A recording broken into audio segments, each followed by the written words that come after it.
Student, आप सबका स्वागत है। यहाँ पर देख सकते हैं कि 9वीं क्लास का हिंदी का ये यहाँ पर त्रैमासिक पेपर आ चुका है, जिसका पूर्णांक 75 नंबर का 3 घंटा का समय लगने वाला है। तो सारे के सारे प्रश्नों को आपको आंसर इस वीडियो में देने वाला हूँ। तो वीडियो को आपको लास्ट तक देखना है। चैनल पर पहली बार हो तो चैनल को आपको सब्सक्राइब कर लेना, बेल आइकन दबाना। वीडियो को आपको लास्ट तक देखना है, क्योंकि आपको इस पर सारे का सारा आंसर इसी चैनल पर मिलने वाला है। तो आपको सारे का सारा आंसर मिलेगा, PDF के साथ आंसर मिलेगा। PDF के लिए आपको टेलीग्राम चैनल को ज्वाइन कर लेना है। तो यहाँ पे आप देख सकते हैं, यहाँ पे आपको यहाँ पे मिलने वाला है, फुल सॉल्यूशन के साथ मिलेगा आपको। तो बस यहाँ पे आपको वीडियो में बना रहना है और वीडियो को ज़्यादा से ज़्यादा शेयर करना। चैनल पे पहली बार तो चैनल को आपको यहाँ पे सब्सक्राइब कर लेना।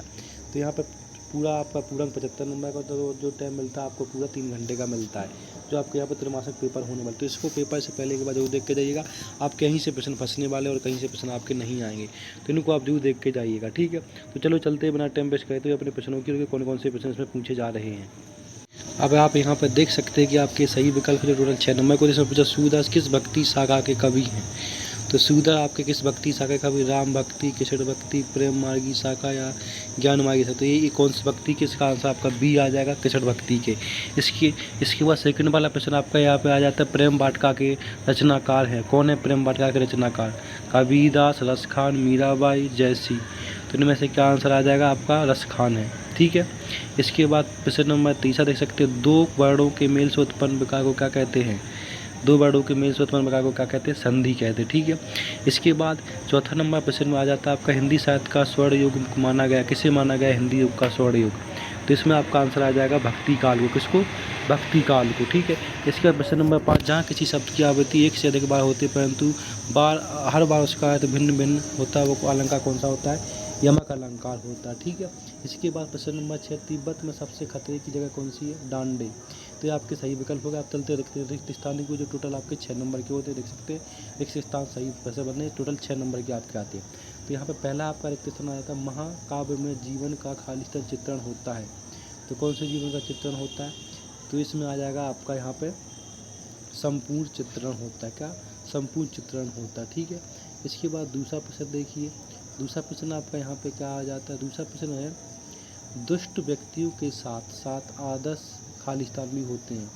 दुष्ट व्यक्तियों के साथ साथ आदर्श भी क्या? दुष्ट से हो जाते हैं। दुष्ट क्या हो जाते हैं इसमें?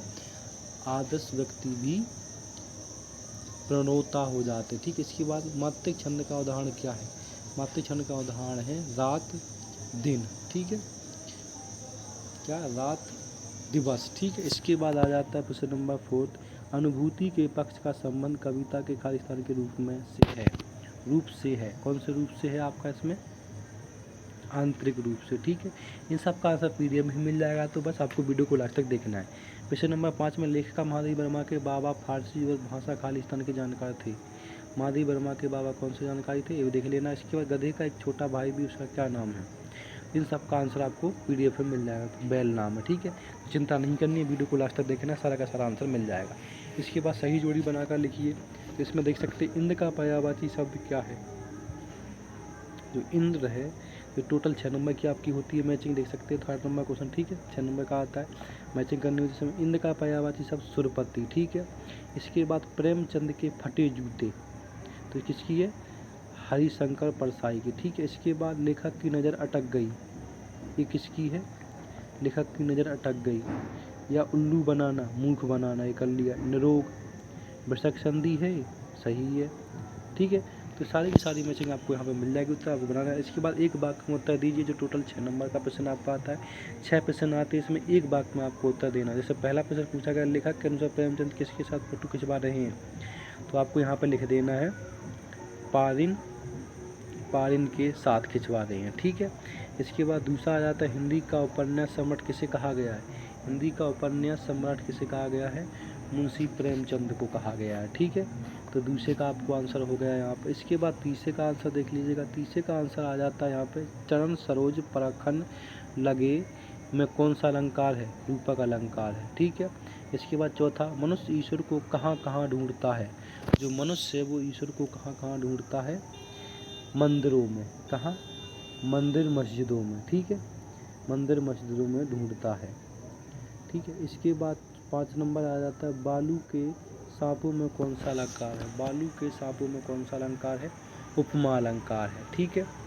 उपमा उत्प्रेक्षक अलंकार 2 है, ठीक है। इसके बाद ढीला खड़ा होना, ढीला खड़ा होना मुहावरे का क्या अर्थ है? ढीला खड़ा होना मतलब कि बारह होना, ठीक है। इसके बाद सत्त असत्त आ जाते, टोटल 6 नंबर के आपके सत्त असत्त होते। इन सारे के सारे सत्त असत्त को आपको कर लेना। पहला आपका सत्य हो जाता है, राम स्वरूप की पत्नी का नाम प्रेमा था, सही है। दूसरा, जूरी बैलों को देख कर गदगद हो गई, ये भी सही है। मोटाई शब्द में ई प्रत्यय जुड़ा हुआ है, तो ये भी आपका एकदम सही हो जाएगा, क्योंकि प्रत्यय पीछे ही उड़ता है। मोटाई, मोटाई, ठीक है। इसके बाद अड़ियल शब्द का अर्थ हटी है, ये भी आपका सही हो जाएगा, ठीक है। दूसरा वाला गलत हो जाए, मोटाई में ये प्रत्यय नहीं है, ठीक है। इसके बाद आपका 4th नंबर हो जाता है, अड़ियल शब्द का अर्थ क्या है? हटी, ये सही है। छंद को पढ़ने का प्रभय या लय गति कहलाता है, ये भी सही है। राम भक्ति शाखा के प्रमुख कवि सूरदास जी हैं, ये गलत है। तो सत्ता सत्ता आपके होगा, देख सकते हैं। पूरा का पूरा आंसर दे रहा हूँ इस वीडियो में, तो वीडियो को लास्ट तक देखना। चैनल पर पहले बार चैनल को सब्सक्राइब कर लेना। अब हम बात करते हैं प्रश्न नंबर 6, जिसमें पूछा गया है हथकड़ियों को गहना क्यों कहा गया है, या फिर अरहर और सनई के खेत कवि को कैसे दिखाई देते। इनमें से कोई एक प्रश्न करना होता है, जो टोटल 2 नंबर का आपका होता है। इन सब का आंसर PDF में मिलेगा, तो वीडियो को आपको लास्ट तक देखना। सारे के सारे आंसर इसी वीडियो में आपको मिल जाएंगे। 7 नंबर प्रश्न में पूछा गया कवि माखनलाल चतुर्वेदी को कोयल से ईर्ष्या क्यों हो रही है, छायावाद की कोई 2 विशेषता लिखिए। या और प्रश्न नंबर 8 में काव्य किसे कहते हैं, उनके भेदों के नाम लिखिए, या फिर दोहा की परिभाषा उदाहरण सहित दीजिए। प्रश्न नंबर 9 में उत्प्रेक्षक अलंकार की परिभाषा देनी है। प्रश्न महाकाव्य खाटकाव्य में कोई 2 अंतर। इसके प्रश्न नंबर 10 भक्ति के 2 कवि एवं प्रत्यय की 2 गणना। तो यहाँ पे देख सकते हैं प्रश्न नंबर 11 देख लिए, अनुप्रास अलंकार की परिभाषा देनी है यहाँ पे आपको, या मात्रिक छंद किसे कहते हैं, इन दोनों में से कोई ये करना है आपको, ठीक है। इसके प्रश्न नंबर 12 में आपको यहाँ पे एकांकी की कोई 2 विशेषता लिखनी है, या पे गद्य की विशेषता है।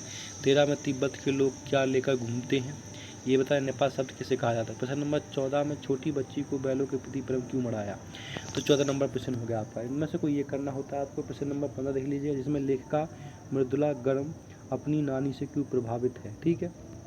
इसके बाद प्रश्न नंबर आपका यहाँ पे आ जाता है 16, जिसमें आपको इनके वाक्यों के बारों को प्रयोग करके बताना। गदगद होना, ईंट का जवाब पत्थर से, मुहावरों का अर्थ बताना है और वाक्य में प्रयोग करना है। 2 नंबर का आपका ये होता है।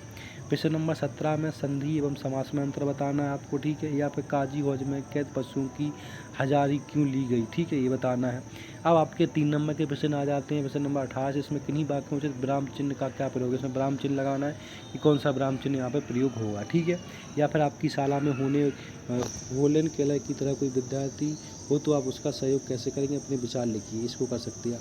इसके बाद प्रश्न नंबर आपका 19 है, जिसमें इस कहानी को पढ़ना, इस शब्दों को उपयोग करते हुए कहानी लिखनी है।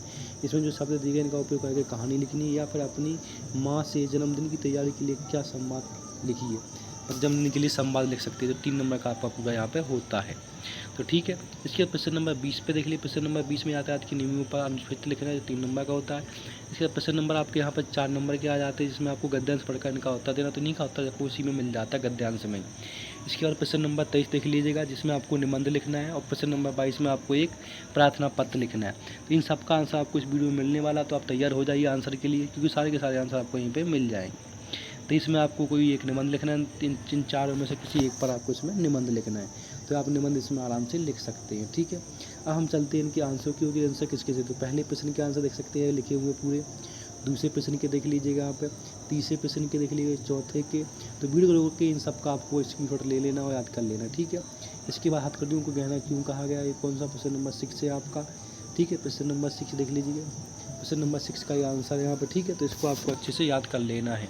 जहाँ तक इसमें प्रतीक है वहीं तक आपको ब्रिटिश सरकार द्वारा दी गई पराधीनता है, ब्रिटिश राज का प्रतीक है जो अंग्रेजों द्वारा पहनाया गया था, ठीक है।